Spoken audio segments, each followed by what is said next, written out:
একসঙ্গে 93 চিকিৎসককে শোকজ পূর্ব মেদিনীপুর জেলা স্বাস্থ্য দপ্তরের একাধিক নার্সিং হোমের সঙ্গে যুক্ত চিকিৎসকরা। রাজ্যের স্বাস্থ্য পোর্টালে এমনই চাঞ্চল্যকর তথ্য। বেনিয়মে তথ্য পেয়ে তদন্তের নির্দেশ ডিএম এর। তদন্ত করে 93 চিকিৎসককে শোকজ সিএমওএইচ এর।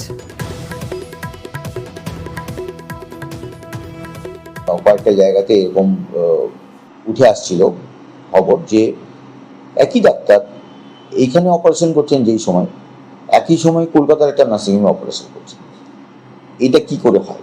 আমরা যেখানে দেখলাম 2-এর বেশি জায়গাতে ডাক্তারবাবুরা আছেন, সেই সব নার্সিংহোমকে বেসিক্যালি আমরা জানিয়েছি যে এই ডাক্তারবাবুর নামে নোটিশটা হয়েছে, কিন্তু নার্সিংহোমগুলোকে জানিয়েছি আপনাদের ডাক্তারবাবুদের কাছ থেকে এইটা খবর নিন।